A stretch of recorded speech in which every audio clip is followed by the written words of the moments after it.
All right, good evening. Welcome to this episode 3 on the COVID survival series by Up Your Game. This is our third day.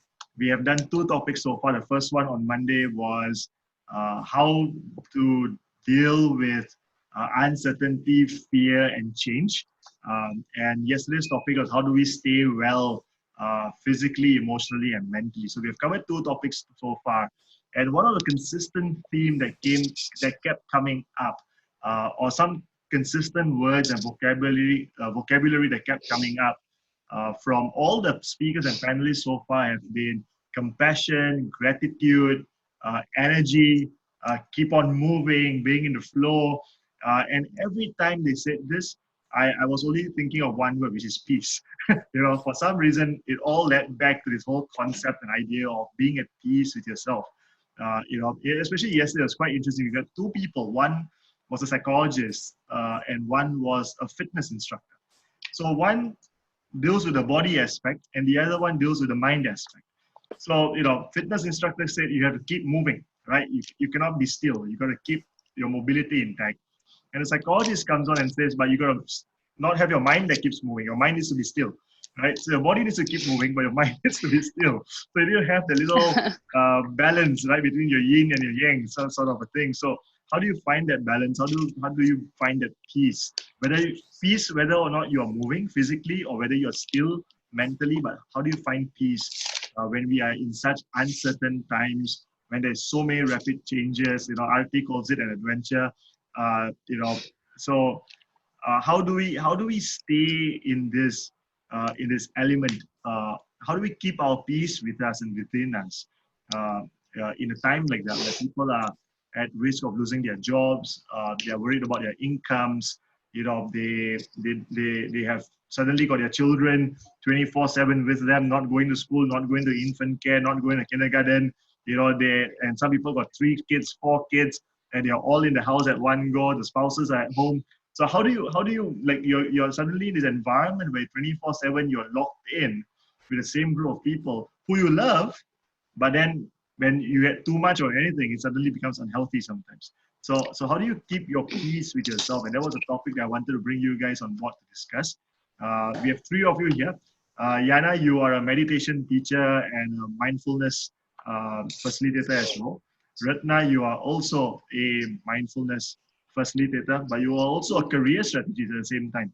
So I would love to hear some perspective on that as well, that in your line of work, you're definitely seeing a lot of people who are worried about jobs and occupations and their careers at this point in time. So how do you help them deal with that? Aarti, you are a full-time stay-home mom. You're a mother of 2 kids, but you also host the Soul Conversations. So it'll be very interesting to have your perspective on this, because there'll be a lot of people out there who are in your situation as well, that they are homemakers full-time, they're full-time mothers, but there used to be a time when they used to send their kids to school and to care centers, and they used to get that 4 or 5 hours of sanity space, right? But now they don't have that space anymore. So how do we help those men and women deal with that as well? So I think first and foremost, let me just start off by asking you a very basic question, right? What is your thought about the current situation? How do you perceive it? Through what lenses are you seeing it? How do you define the current situation? Let's start off with that first, because I don't think everyone agrees that this is a negative time. Some people may see this as a time for rest, for time for recharge, for time for recovery and healing. Some people say that this is nature's instruction or higher order, that we have to hit that pause button right now because we have taxed the world too much and the universe too much, and it's time for us to reset ourselves. So different people have different take on this. I would like to hear your perspective on this. So Yana, let's start with you. I'm loving it. So for me personally, I definitely belong to those people who have been praying for something like this. I mean, not in a dramatic sense, but in a sense that we have this time to spend with ourselves. And in fact, I feel that the world just has been moving too long, too fast. And people, like on a collective level, get just carried away with maybe less important things in life, because what will be more important than your family, than your health, right? Than the connections with people. So to me, it's what makes us humans. And so I feel that right now, for me personally, it's a great opportunity. I spent more time with my mom, who is 70 years old, and I really rediscovered, you know, this, like, it's like being back to the childhood again. When we play games together, we do something together, which is really wonderful. And more meaningful time with my husband, where we already had a lot of time together, but now it's on a very different level, because then he's in a more traditional business, and it's very challenging. So I understand people who are in a traditional business. It's harder maybe to maintain positive attitude, because if the company needs, like, the cash flow, right, and you have to pay your employees, I mean, it's not like a laughing matter. And at the same time, like with my husband, what we do, we do yoga at home. He does meditation with me. We do talks a lot at home, just to help him also as a business owner to maintain this positive outlook. So I feel that in any crisis, we can choose to look at it as a drama or it's an opportunity. So I'm one of those who always chooses to look at it as an opportunity. So to me, it's great. Nice. Very well said. So you can look at something as a drama or an opportunity. Here you're seeing as an opportunity. There's, of course, a lot of lovely things you've been doing, spending time with family and loved ones, playing games and all that. I'm going to ask you what games you've been playing, because that might be useful for me too. With my 70 years old mom. Yeah. Yeah. Well, that'll be good to know, right? So, Ratna, let's get on with you. Ratna, what have you been? How do you see this situation? I think to me, this situation is, I mean, I think it's to everyone, it's very unprecedented times, and never seen something like this in my entire life. And it's really like, you know, the world kind of like turned around at just that split second, and we were like, what to do, you know, like it's not only in Singapore, but it's really like in global, in the world. And I think for me, initially when it started,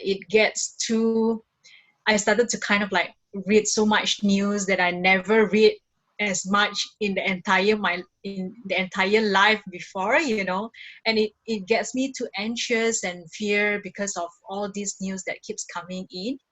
But I think, and I know that everything that comes into my mind and all that, right, from all those news, kind of like really sending a lot of, I don't know, intense in my body, and it gets too unhealthy. So because of that, I choose not to read too much of the news and choose to really focus on my well-being, you know, something that probably this coronavirus pandemic is something that is like out of our control, because it's like the entire world. But I think something that we as a human being can really do or control is to really take care of our own well-being, because this is sometimes the things that we neglect of, you know, we take for granted as well.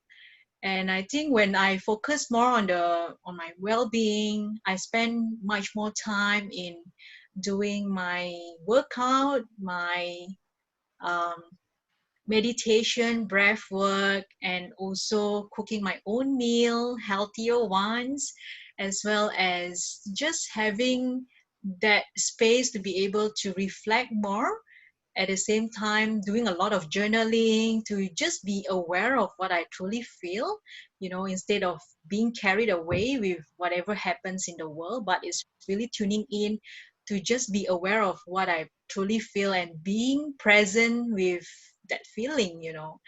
And I felt so much, I never felt so much energized and positive before than ever today, you know, with all the habits that I cultivated, which is really helping me tremendously during this COVID period. So yeah. Nice. Yeah. So you're taking a lot of this time to cultivate more positive habits. Yep. Food sounded like a good idea. You're cooking a lot more healthier. So Yes. in case you got excesses and leftovers, feel free to send some over. My wife has Sure. also been cooking some really good food, so we can do a potluck exchange or something like that. Sure. Right. So thank you so much, Ratna. Aarti, let's hear from you. How do you see this whole situation? Mm. Well, I think am I audible to Yes. everyone? Yep. Okay. Okay. First of all, a very big hello to all of you. It's thank you so much for this opportunity, Rahul. I have never been on Zoom before, so I'm a bit nervous.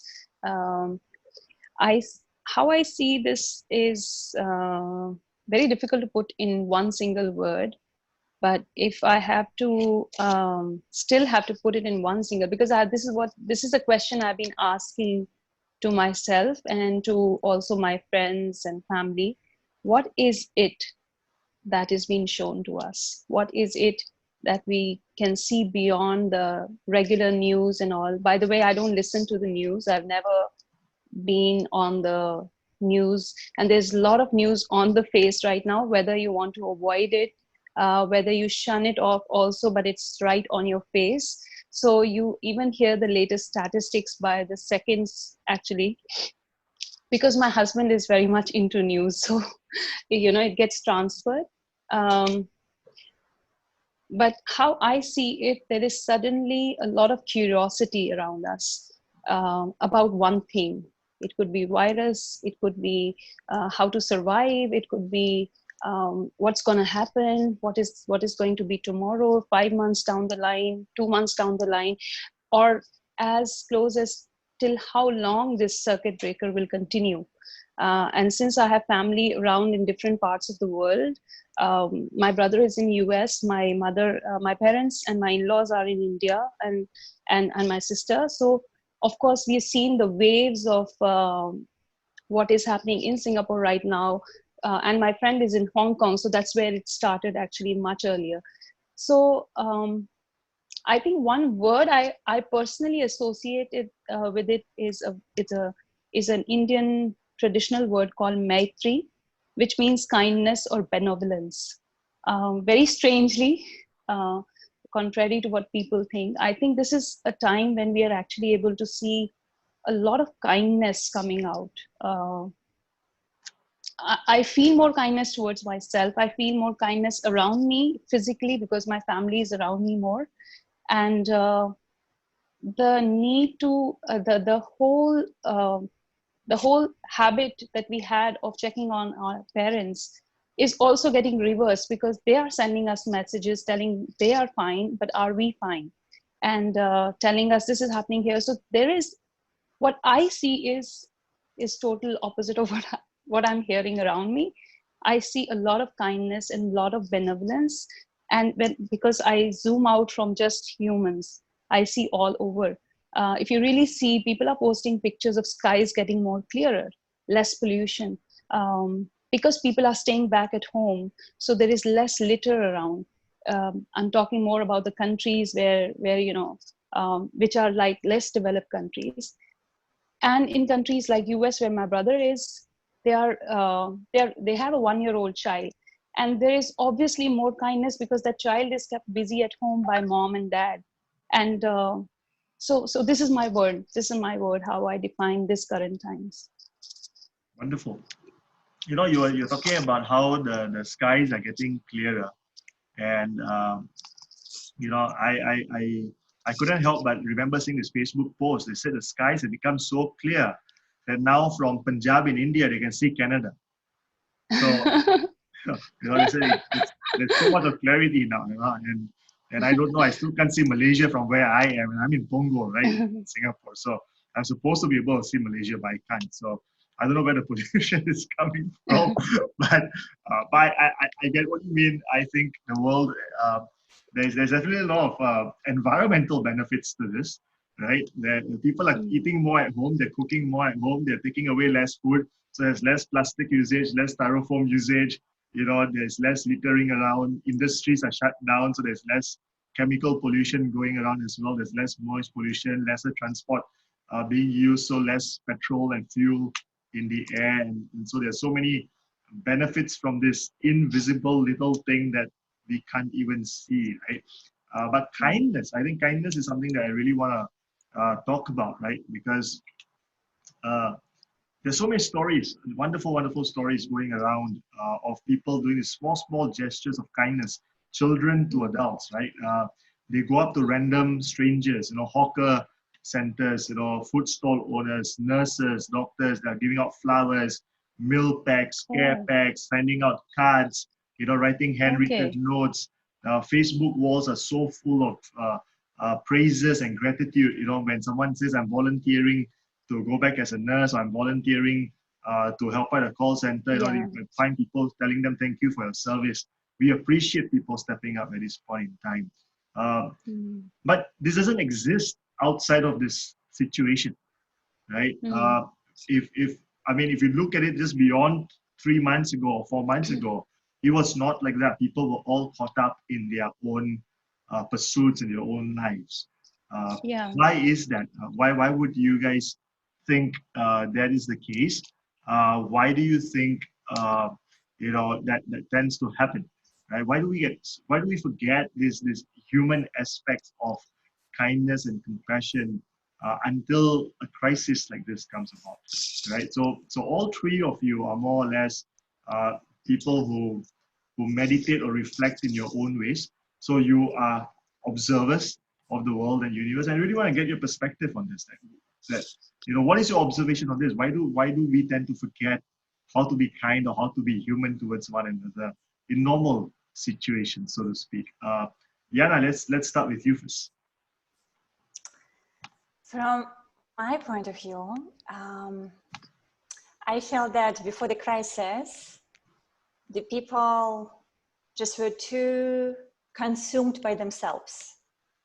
It was like there was a lot of separation. So in people's mind, it was like, so this is my life, this is my family, this is my business, and it is separate from my neighbor's life and his business and his family.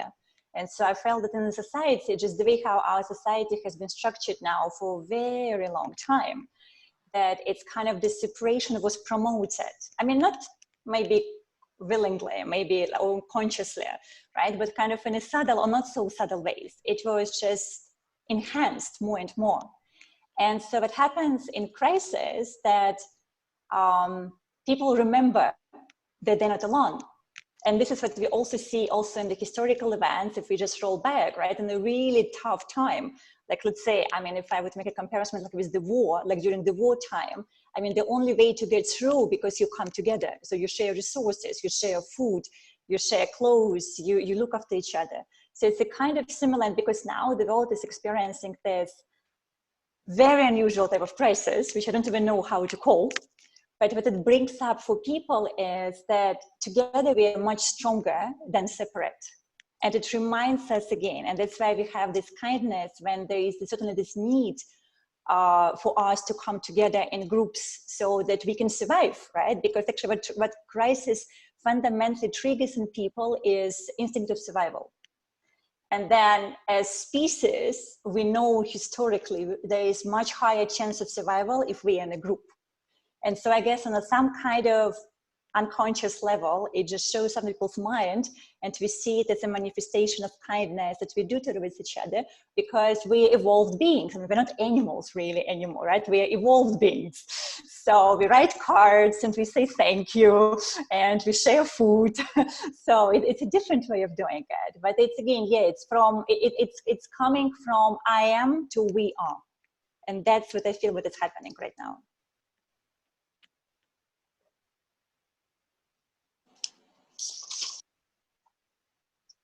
We can't hear you, Rahul.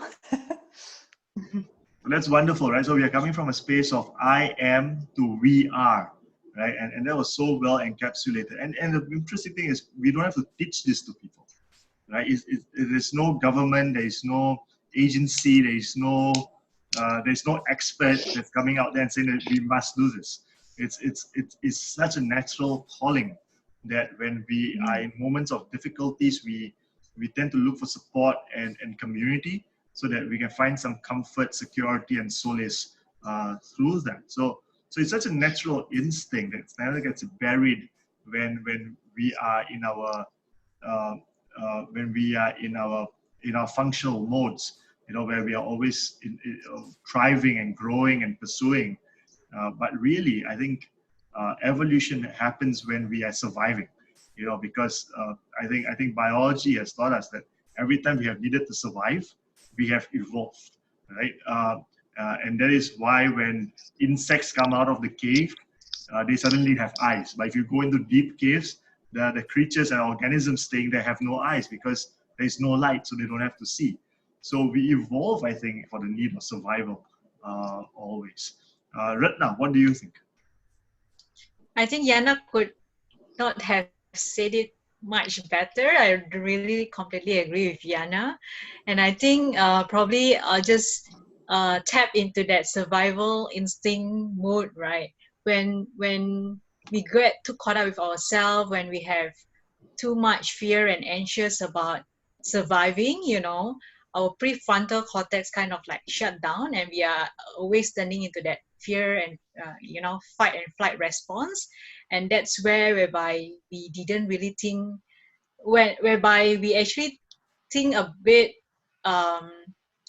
not very conscious about what, because we just wanted to survive, like from the dangers and all that, which is in times of coronavirus. But what Yana has brought in very clearly as well, there is this sense of, we are actually a human social being, whereby we need the group of people to be able to kind of like survive as well. So when we are in danger, we are looking for our tribe, to be able to, hey, let's face this together, because we are all on this together as well. Yeah, so it's that kind of like, that unity that really bind us together to be able to really fight for whatever really comes before us, instead of just surviving on my own, but let's survive like as a group, that we can do this together, yeah, to fight for whatever that is in front of us. Yeah. Great.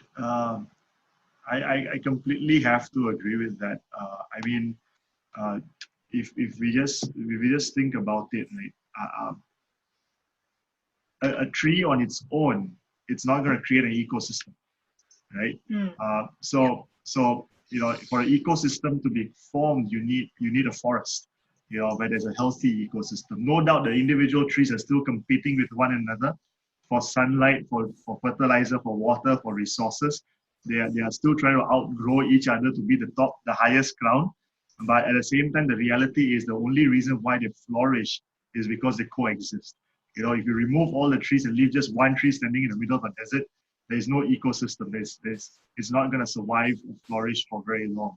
So I guess we do look for our tribes in that sense of the way, and it's ever so important, right? So Aarti, what's your take on this? Yeah, I truly appreciate the what Yana said and what Ratna said. I mean, it couldn't have been said more beautifully.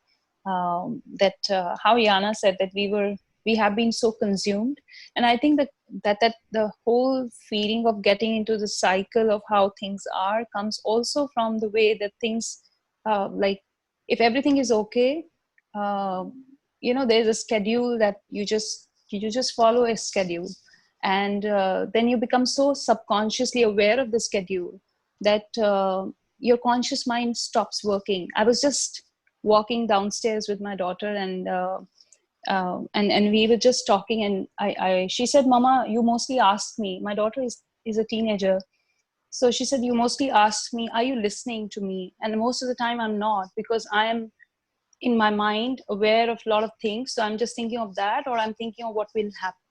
So I'm not really listening at that time.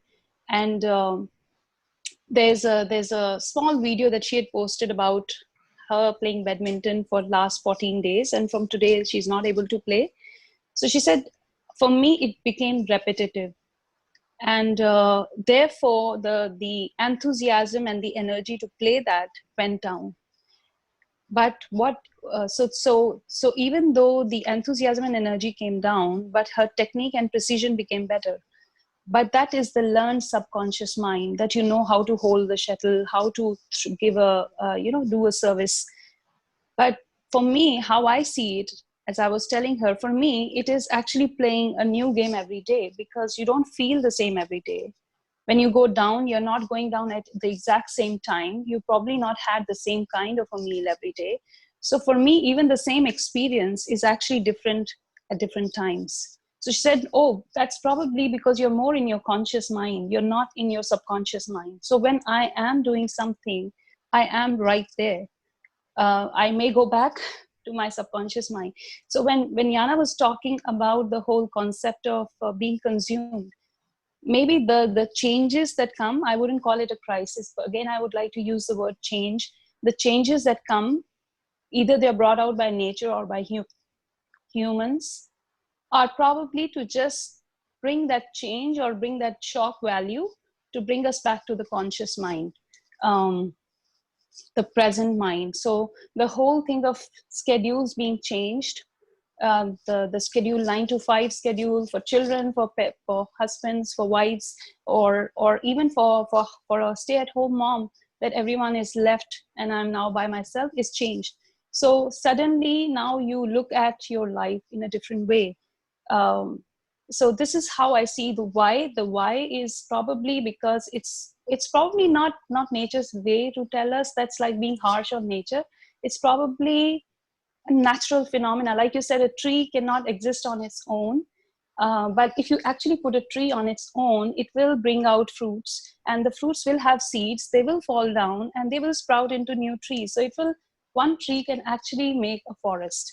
So, that's how the natural process is.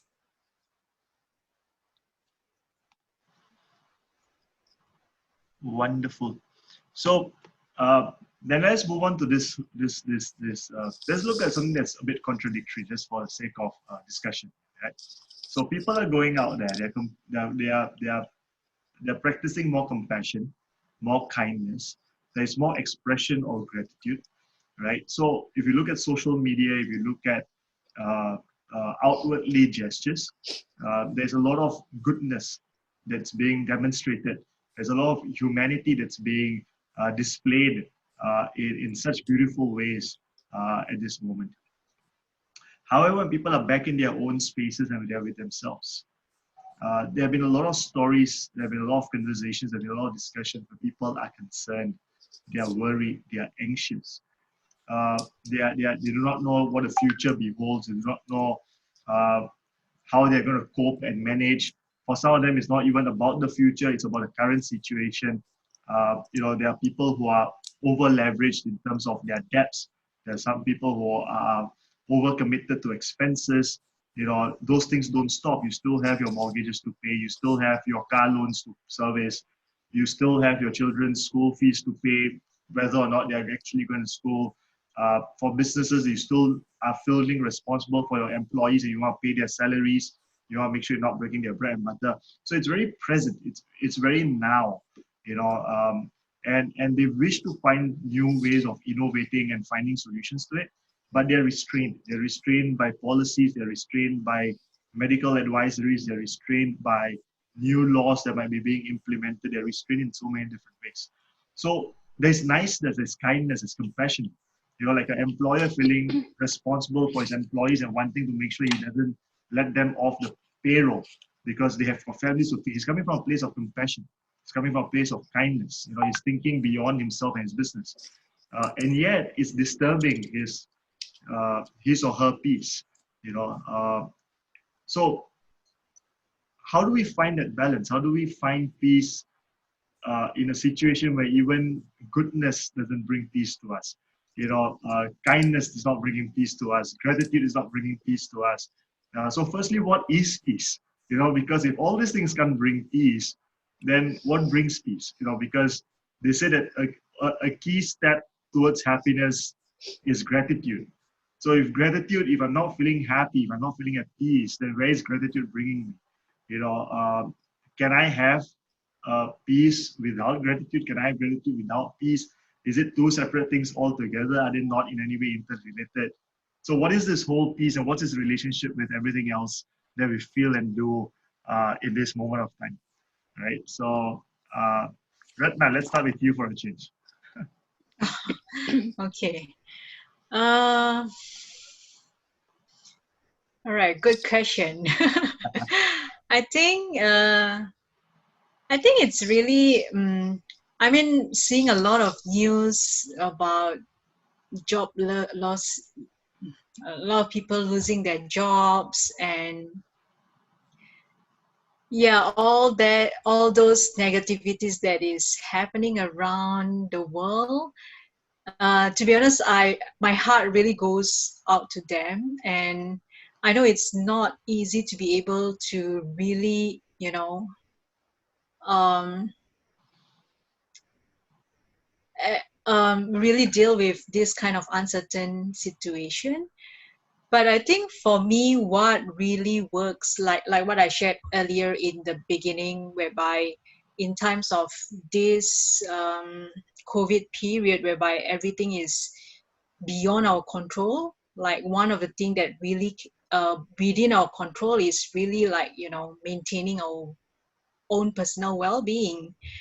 And a lot of times as I reflect back on my journey as well, a lot of times I forget about sometimes I do forget about being grateful for what I truly have.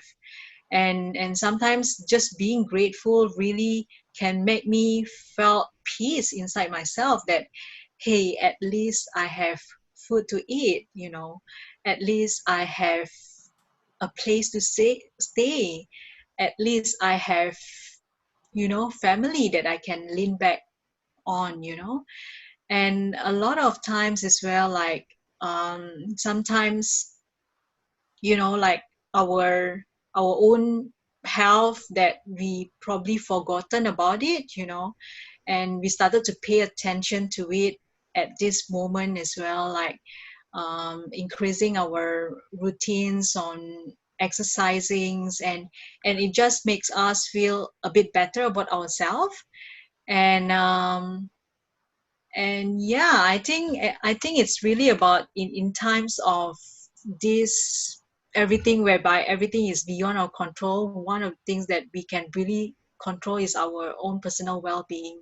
So yeah, there are probably a few tips that uh, I am not sure whether I should share now or probably a bit later. You Yeah, can share. on You some can of share. the I can share. Okay, so some of the tips on how we can actually take control of our emotions in times of fear and anxiety at this moment. So one of the things that I find it very useful is that, and a lot of these practices are very easy, that we can just do it like in a seconds, like a lot of times when we feel anxious, fear, a lot of these emotions are actually stored in our body. So one of the technique that I find it useful is to do a body scanning practice, whereby we just tune into our body and then just experience every single part of our body, because a lot of times our fear and anxiety are stored inside of our body. So by being in tune into our body, we are able to kind of like release some of these emotions or tension inside our body as well. Yeah, and one of the another techniques that I find it useful is a mindful smiling exercise, whereby when we felt anxious or fear, as we gently breathe in, we just notice that there is a fear or anxiety in me, and as I breathe out, I smile. And when I do that in just that instant, right, it just change the way how I feel about the situations, and it can just change like within seconds, yeah. And I would really encourage everyone to just try it out, because yeah, these are the things that we can really control instead of just focusing outward. Like, why don't we just focus on inwards, and something that we can really control within our own of influence, circle of influence. Yeah. Nice. So, Yeah. so basically, what we are saying is that uh, while there's a lot of expression of gratitude and kindness and compassion and goodness outwardly towards other people, it's time to turn that inwards a bit to ourselves. Yeah. Through things like doing inner body scanning, allowing us all to be more in tune with our own inner self, experiencing it, feeling our emotions, feeling where those emotions are being choked up, and allowing it to be released. And to release it, one of the things you're suggesting is to do mindful smiling. So as you breathe in, experience where those blocks are, and then to smile as we breathe out so that we release some of the tension and release some of those emotions. Uh, Wonderful tips, Ratna. Thank you so much. Definitely going to be useful for a lot of people right now. But remember, in the time of COVID-19, as you're breathing out, please wear your masks. Prime Minister says, keep your droplets to yourself. Aarti, let's hear from you. Yeah, I think you asked about how to bring peace, how to feel peace within yourself. I think how to bring peace is a very big question. I think the best way to bring peace is to be at peace with yourself. That's a good start. And like Ratna said, these are beautiful ways of understanding if you're having any dis-ease within your emotions, which talk to you actually through your body. And I think in your previous videos also, a lot of experts have talked about body movement, and they have talked about a good balance between working on your emotions through creativity, through movement, and through expression, limiting. I think expression also means how much you let in and then how much you let out. So letting in terms of the news and information that you're consuming, and letting out in terms of how much you express openly, how much you sound more like yourself.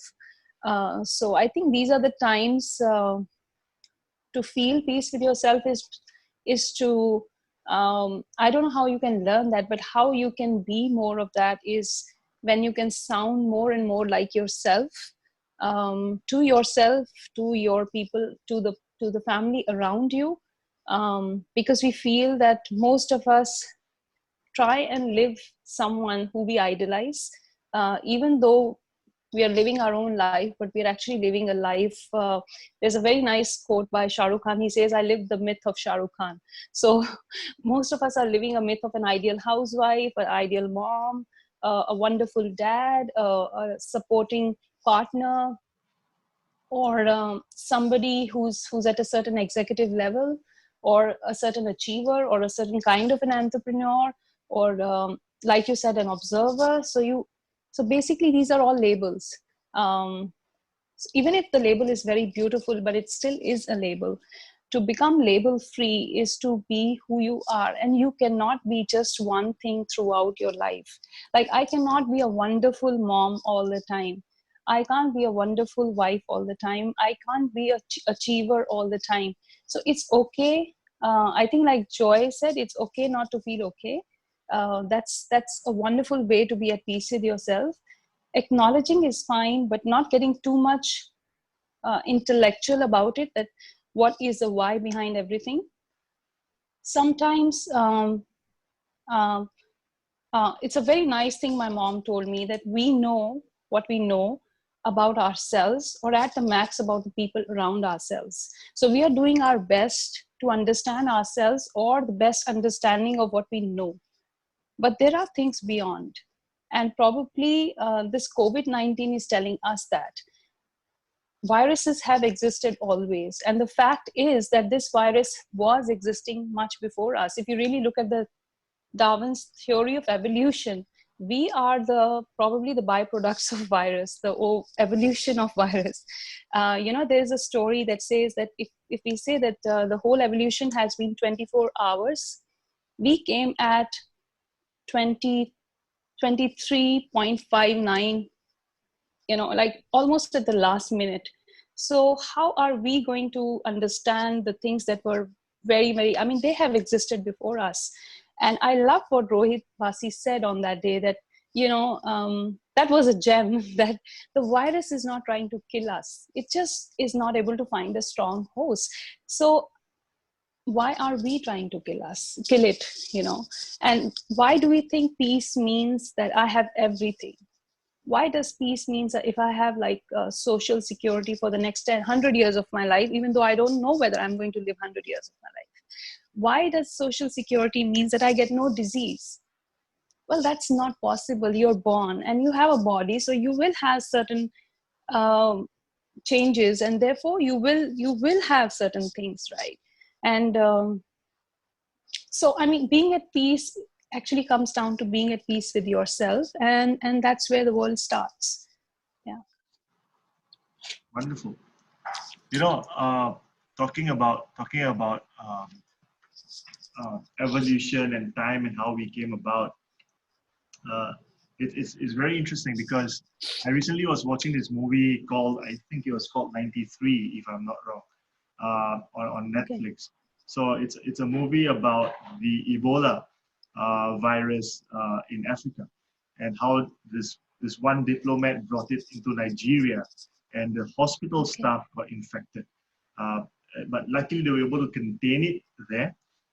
At least in the movie it says they were able to contain it there, but the hospital staff got infected. And you know, it is a story about how every person on the hospital staff goes on a journey of wanting to treat the patient, to becoming patients themselves, and some survive, some don't survive. But it is a little nuances within the movie that really reminds us as to who we are and where we are in the entire spectrum of the space. You know, what we find important eventually is not important. You know, at the end of the day, when those patients or those hospital staff were hit by viruses, their biggest pain was not the disease that they were inflicted by. The biggest pain was that their child was running towards them to hug them, but they had to stop the child and tell the child, no, don't come. And the look of confusion on that child's face as to why is my uncle, why is my mother, why is my father stopping me today from hugging them? That's the painful part. You know, it is the pain is being separated. You know, one of the mothers, one of the stars, she was having a birthday, and her son was right outside the quarantine center. And they were separated by a window. But she refused to show her face to her son because her face had suddenly had all these balls and deformities, and she didn't look good, and she didn't want to show her son that image of us.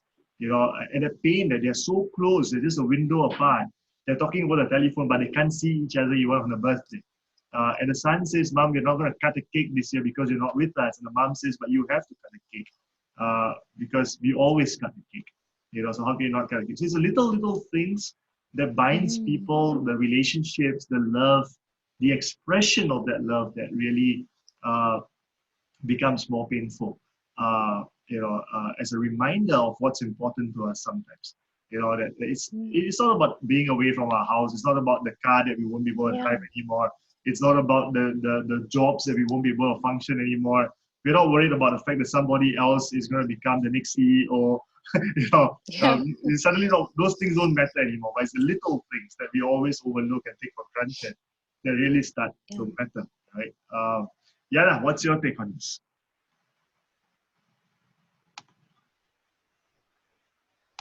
I think you muted me. Okay. Yes. Now you unmuted me. Yes. So loving the conversation. It's just to continue what everyone has been saying here. From my personal experience, a true lasting peace comes only from meditation. So all other types of peace are temporary. And so what I feel we have been experiencing individually and collectively, it is just people have been too busy, like what Aarti said, you know, playing the role or doing something else and kind of living life, maybe following someone else's dreams. And there is all this noise around us, like traveling, like work, like going out, like socializing, right? Like just doing something outside because there is this misperception somehow in the society that we will find this peace outside.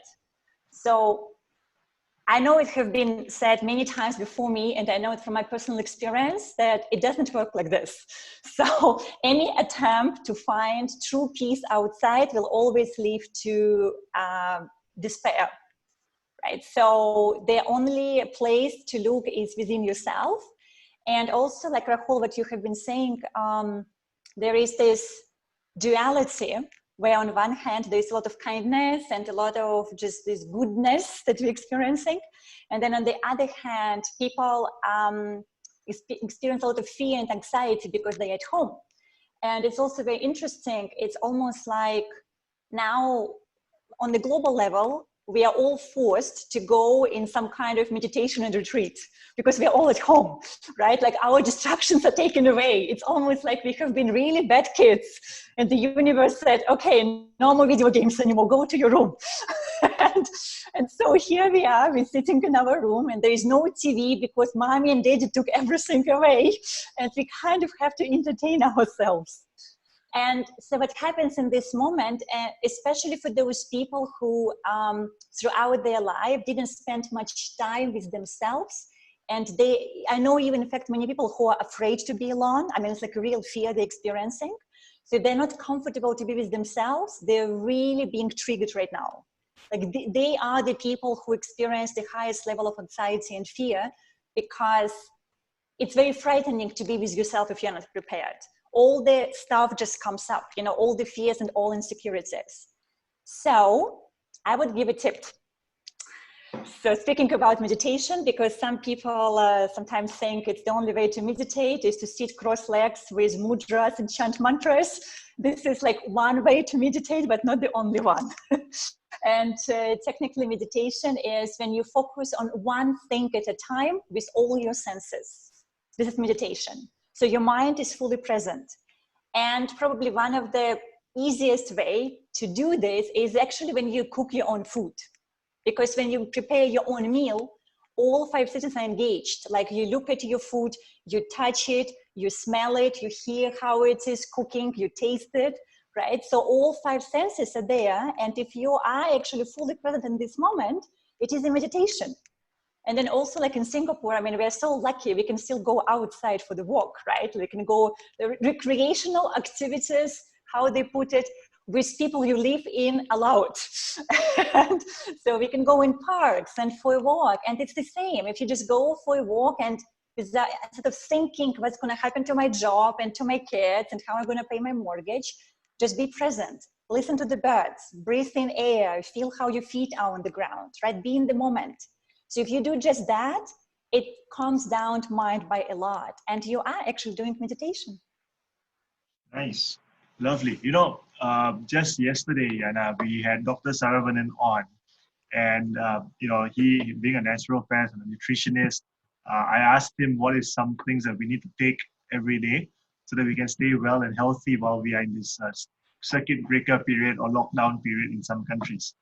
And he shared that we should be eating more chocolates because it has got good magnesium. And I said, well, we can do that one, right? And today I learned that, you know, you don't have to sit and chant mantras to meditate. You just cook, right? Exactly. First you cook, then you eat. And I say, I can do that too. You see? I'm beginning to love this series of webinars because they're getting such extraordinary tips and insights that are so fun to do. Never have I at any conference met this before that you need to cook to meditate, right? Or you need to eat chocolates to stay healthy. And he recommended 1 square of chocolate a day, by the way, but he didn't define how big that square can be. So I guess it's for us to read into it and we can have it as big as we want. So same thing. Yana has just said that we can cook to meditate. She has not specified what we cook, how long we cook, and how much we cook. So that's entirely up to us. Whatever suits your calorie intakes for the day, I think that would work. Lovely, lovely tips, everyone. You know, as more and more as you all are sharing, I'm sitting here and I'm absorbing all this in. I'm learning from you all. And one of the things that's coming to my mind is, you know what? Peace is not the absence of anxiety or fear or nervousness. Because I think at some level it still exists, within us. But I feel that peace then is to be able to embrace all of that, to accept that state, and be able to be still within that. And that reminds me of the story of an elephant that someone told me a long time ago, right? That there was once this elephant and he wanted to pick up this twig and eat a twig. But a twig was a really juicy, fresh twig, and it fell into a pond. And to get that twig, it started trampling in the water. Its trunk was swaying all over the place. It was desperately trying to find the twig in that muddy water. But the more it swung its trunk around, the more it stamped its feet, the murkier the water got, and suddenly it lost sight of the twig and couldn't find it. And the more he couldn't find, the more impatient and angry he was getting. And a little frog sitting far away on the opposite end of the pond watching this just said, "Be still." And the elephant first ignored it. So the frog repeated again, "Be still." And the elephant ignored again.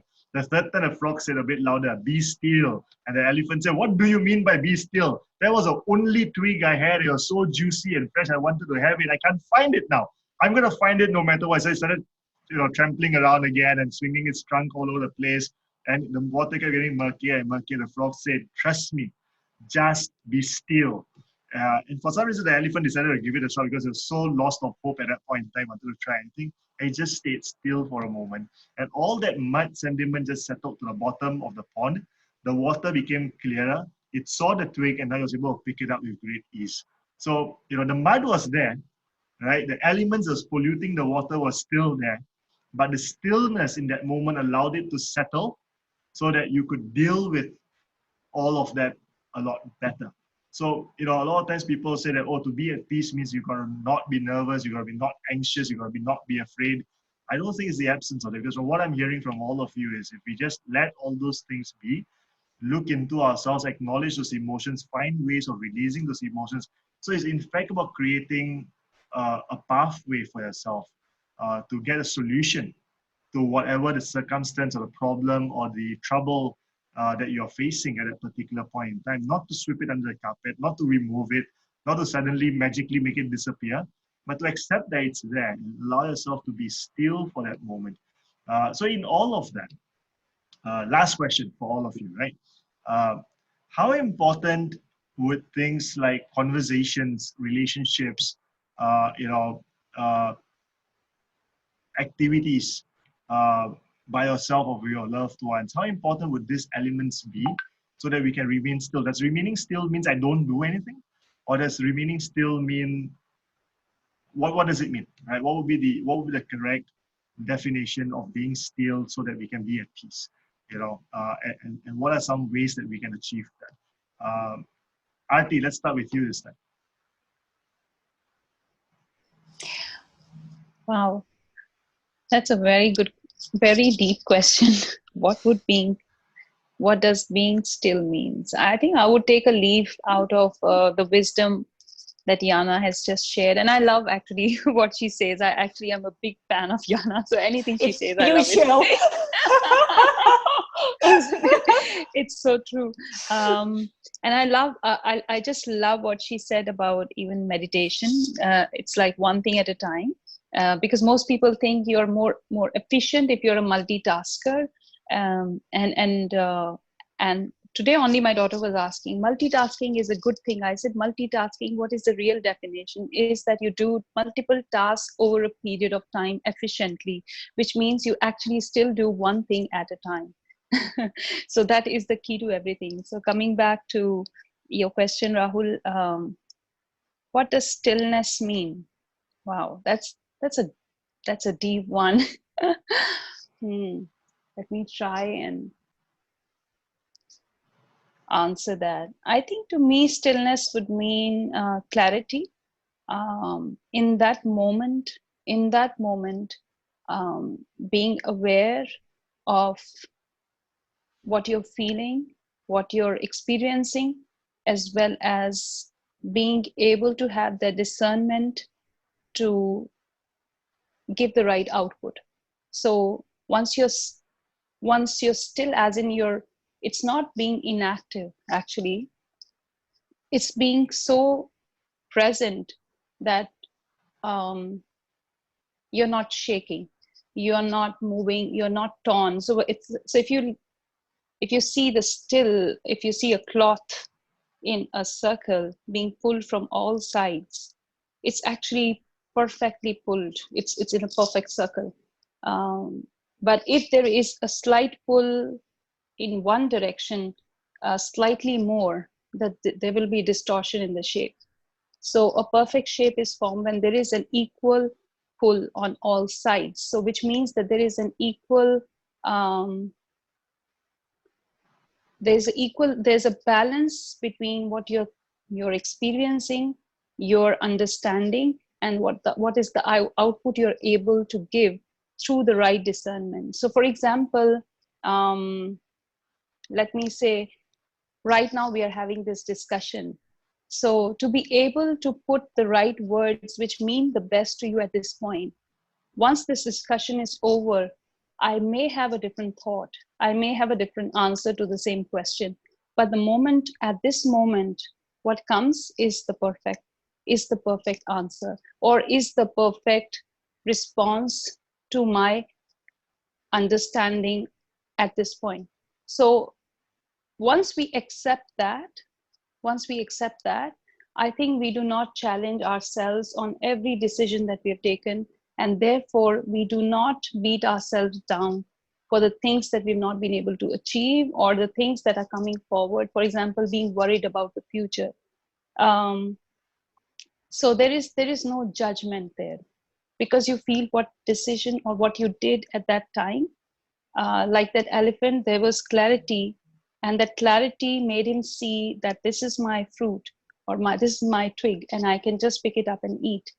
So at that point where he could see it, that stillness, he was engaged completely. He could see it, he felt the joy, he was with his emotions, and he did an action of picking it up and having it. So you're fully active, but in the perfect balance. I think this is what stillness would mean to me. My 6-month-old has taught me stillness, in that sense of the way, right?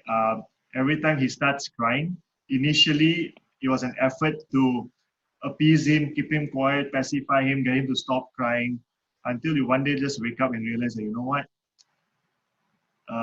The reason why we feel this anxiety every time a baby cries is because we are trying to make it do something it does not want to do, or we want it to do something that it is not doing, right? Rather than just accepting that in that moment it's crying, I probably want something. And the only thing you can do is by trialing and erroring that, first let me check the diaper, make sure it's okay, then try to feed it. If it doesn't want to be fed, if it doesn't want to put it to sleep. So you just have to do one thing at a time until you come to the halfway mark where you know what the baby wants, and the baby knows that you are giving it what it needs. And that's the only way you can get to it. But by being at odd, by playing tug of war, by trying to force upon it something that it's not ready to do yet, like if it's crying, it doesn't want to keep quiet, there's no way it's going to keep quiet until it gets what it wants. So from that sense of, from that point, yes, I've learned something from my 6-month-old. The whole idea of being absolutely still. And even for that matter, sometimes you feel very disturbed, right? Because you're trying to work and then the baby wants your attention, and you get very mentally disturbed sometimes that, I can't do my work. But the reality is it's not the baby that's causing the problem. It's us that's causing us a problem, that we are not willing to give an undivided attention to someone who needs that attention at that point in time. So we are creating the conflict between what we need to do and what we would rather want to be doing in that moment. So it's to basically accept that something needs to be done, attend to that first, and deal with that. And once you've dealt with that and that situation has calmed down, you can then go on to do something else that you need to do. And I guess the same message could apply for business owners or for people who are looking for jobs, that the reality is you would love a job, you would love a thriving business, but this is where you are right now. You are in this situation at this point in time. Deal with that, because if you can deal with this well and effectively, you will be able to come back stronger later on, right? Rather than trying to challenge it, trying to fight it, and you're just going to be like the elephant who just keeps making the pond murkier and murkier, and you're going to start losing sight of what you stand for to begin with, right? So thank you, Aarti. That was extremely valuable reminder and lesson for all of us. Ratna, let's hear from you. Okay. Being still for me is a choice to be. A lot of times, I remember this quotes by Viktor Frankl is between stimulus and response, there is space. And in that space is our power to choose our response. And in our response lies our growth and our freedom. And I think it's really about being being intentional in our decisions to be still, because a lot of times probably we are too caught up in the doing part and we really forget to be still, and we do a lot of things to that we think to help us to be still, but a lot of times we really forget to just be, and I think it's really about being embracing whatever comes along at that point in time with whatever you have. Uh, at that point in time as well. And really experiencing that with openness, with curiosity, and with kindness and compassion. And by just being open into that experience of, being curious and being just wanted to get to know more about what is it kind of like just opening up ourselves to a new sets of experience of, hey, actually I can really explore these areas of stillness whereby we probably never really experienced before. And a lot of times, like coming back to the Viktor Frankl quotes about between the stimulus and response, there is space, and that space is actually the stillness space.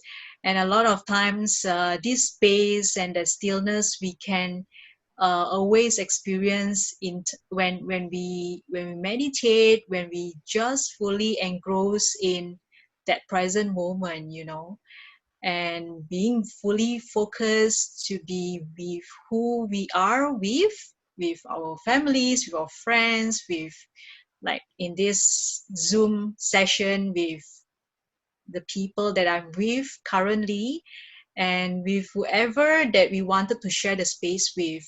And I think it's really about being more open, being more curious, being more kind and compassionate towards just experiencing more about life and whatever comes along. Yeah. Nice.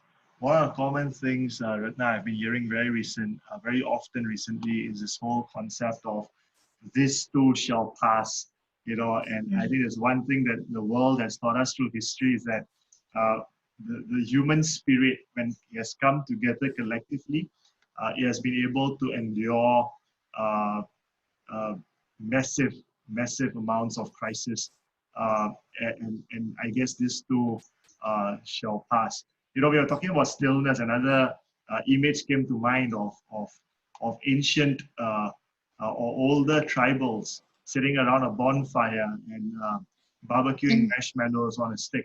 And you can just imagine that to be a nightly affair where they're just staring at the stars and they're telling stories to one another. Yep. But in that moment, what they do is they just sit together and allow themselves to be in each other's presence. Some speaking, some not speaking, but that shared experience in that moment is what brought everyone together. At the end of the day, it was an exchange of experiences and wisdom that binded them together. And I think when we come out of this eventually, a month later, a year later, whenever this whole situation stabilizes, we will all have been like those people around a bonfire. Where the virus is the bonfire, we have all been sitting around it, and we are finding the common experience through which we can all gain wisdom from one another. And 2 generations later, when our grandchildren start asking us, how was that time? How was that period? Or what have you lived through? This may just be a story that we'll tell them, that we saw this period of time where the whole world came to a standstill, where we had all these machines and robots and all of that just disappeared, and we were allowed to be human again, and coexist with nature. So thank you, Ratna, for bringing that up. I think it was very valuable. Yes. Can I just add, Rahul, can I just add, there's a very beautiful thing. There's a movie called Before Sunrise. And since it's night and before the sun rises, I just wanted to share this. This is very beautiful lines from the movie. It says, and it's very similar to what you just said, the tribals sitting together and trying to, warm the marshmallows around the fire. It says that if there is any kind of God, it wouldn't be in any one of us, not you, nor me, but just the little spaces in between. If there's any kind of magic in this world, it must be in the attempt of understanding someone, sharing something. It's impossible to be successful, but who cares really? The answer must be in the attempt. Nice. It is such beautiful lines. Yes, very, very nice. Very deep indeed. So true, so true. It's about respecting that space between response and stimulus, respecting that space between people. It brings me back to my days of studying a bit of architecture during my communications programs, where we had to understand architecture in our world, and we had this reading of I.M. Pei, one of the best architects that has existed in our time. And he said this all the time. He said, architecture and buildings are not about the material that you build it with, but it's about the spaces in between, because that's where humans will come to exist, and that's where stories are going to be formed. Not in the metal pillars or the concrete pillars, but really in the spaces in between, because that's where spaces become homes and offices, and that's where relationships are formed and memories are forged. And I think that was a very wonderful takeaway from. And that's the only thing I remember about the entire module. I got a distinction point, but I forgot it. Right? Yana, can we hear from you? So deep, guys. That's really. So stillness. Stillness is a space between thoughts. That's probably the best way how I could put it. And the interesting is that at the beginning, for a person to experience it, you would need to actually exhaust your physical body. So that's why, for example, very long time ago, like Osho developed dynamic meditations, or that's why if you go to the gym and sometimes maybe or do yoga and you have this experience, if you do like a lot of physical exercise, dancing, jumping, running. So then if you do it like 45 minutes, 1 hour, then after this, there is this 5-10 minutes when you're really at peace and everything is still and you just kind of want to lie down and relax and your mind is very still. So, and that's what I feel which most people are really looking for. And so again, Rahul, just to continue what you mentioned, is it possible to be still and to have movement at the same time? So it is possible with some experience. So at the beginning, then again, you need to exhaust your body and then you experience the stillness.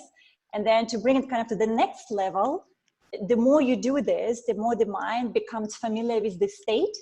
Then it is absolutely possible to have conversation with another person and be very still in your mind. Or you can, play with your kids and be very still. And I guess here, like under stillness, I just mean it's this unchangeable, unmoving part of you, which is called, other words, an observer. And you're just there, you're present, and you are very anchored in the current experience. So to me, that will be what stillness is. And I love, Aarti, by the way, I absolutely love the quote. I was like, yes! Yeah, that was a lovely quote. You guys have been amazing, and the more this conversation flows, I think the deeper we're gonna go. But then we run the risk of overrunning our time. We're supposed to keep the sessions to 40 minutes. We've been at 1 hour and 15 minutes, so we are double the time right now.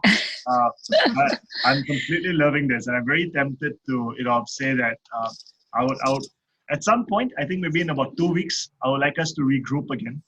And I would like us to again talk about where we have moved to as a society, as a community, as a world 2 weeks from now. Because that's when people, at least in Singapore, would have been in this situation of a circuit breaker for at least 2 weeks. So it would be nice to take a midpoint review at some point and see what the experiences around us have been like. Are people settling down? Are they getting assimilated to it?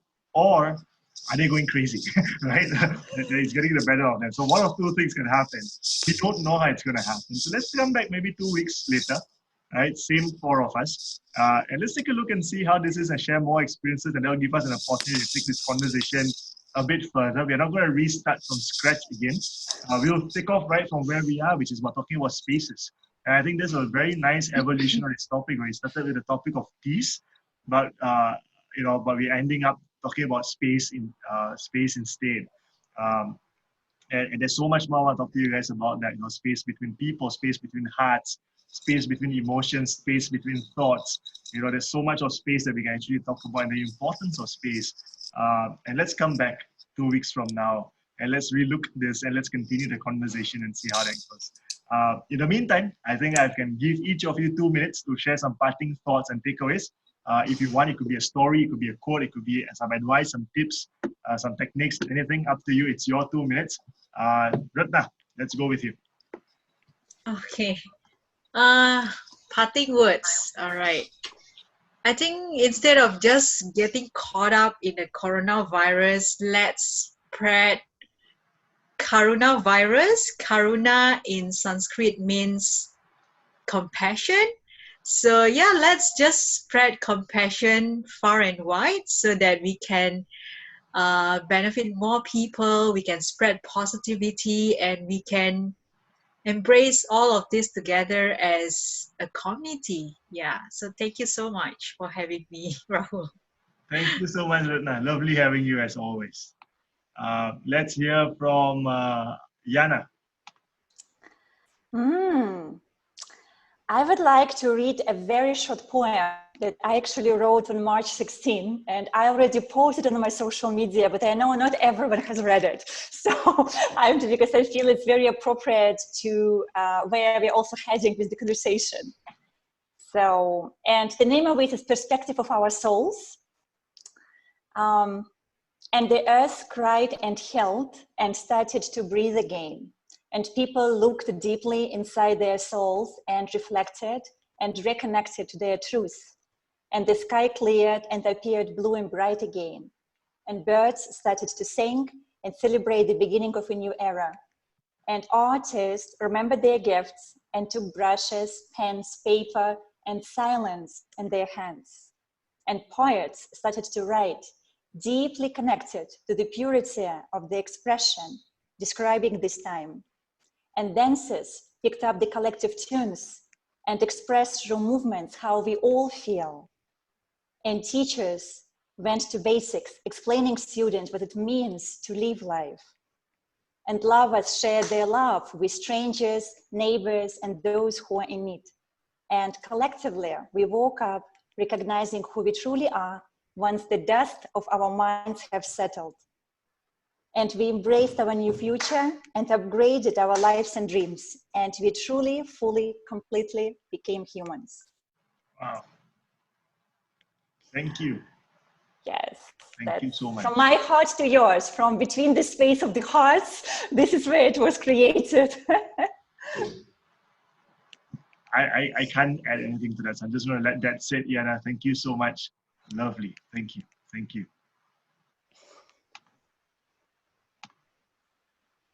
Aarti, let's hear from you.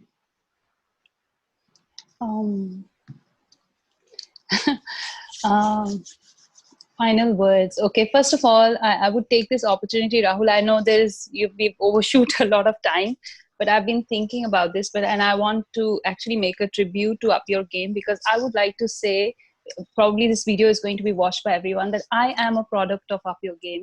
I have been so well enriched by this platform, and I feel immense gratitude today to be able to speak and hear people like Yana and Ratna and yourself and so many other numerous other speakers on the platform of Up Your Game. And I think I've learned so much. And I was telling my husband too, that through this platform, so many lives are being touched and enriched. And to me, this is always a symbol of learning and enrichment. And this could not have been a better time to go virtual. So again, my first step into virtual world is also by Up Your Game. This is the first time ever I have been able to come on Zoom, and it was set up by my husband. So I'm so grateful to him for giving me the infrastructure and the support. But it was initiated by Rahul. So I was very hesitant, but somehow we pulled it through. So thank you from the bottom of my heart. So this, what just now Ratna was mentioning about Karuna is actually very, very beautiful. That it actually, what it means is the ability to see, to ease the pain of others, either through actions or just by the desire. Because like we all know, the desires are far more powerful than at times than actions when there is a distance and spaces between us.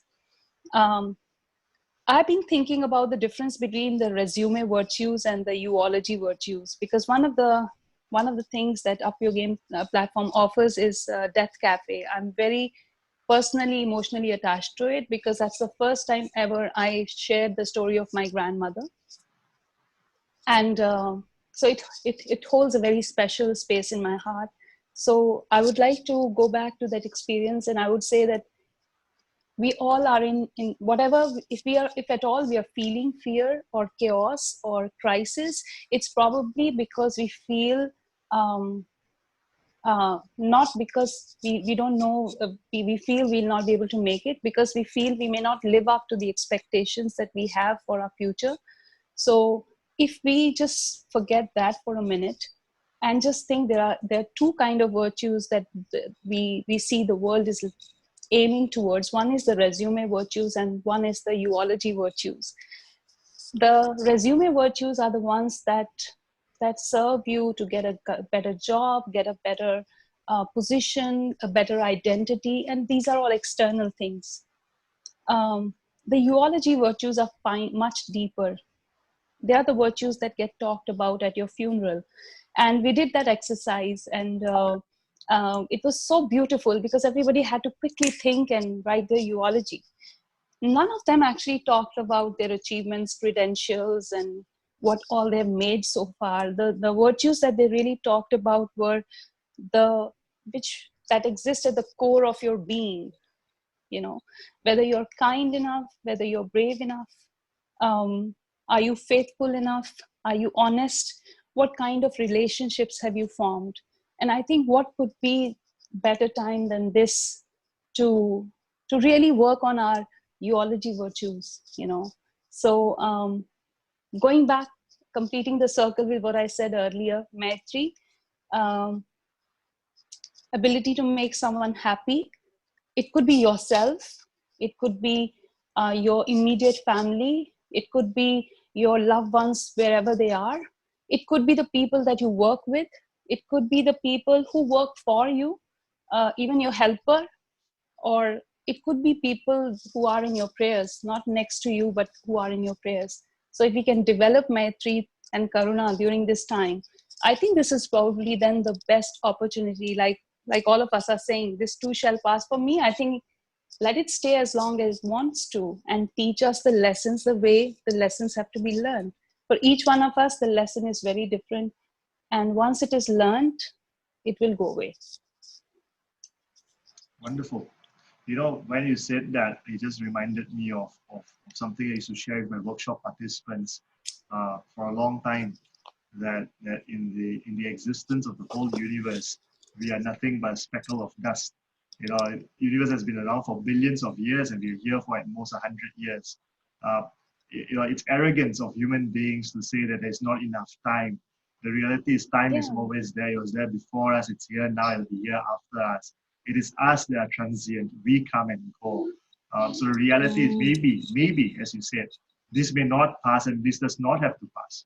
Maybe it's us that need to find our way forward, and the learnings may just be the fuel that brings us forward.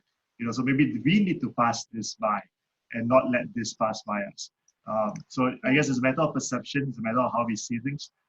So that again is another wonderful reminder.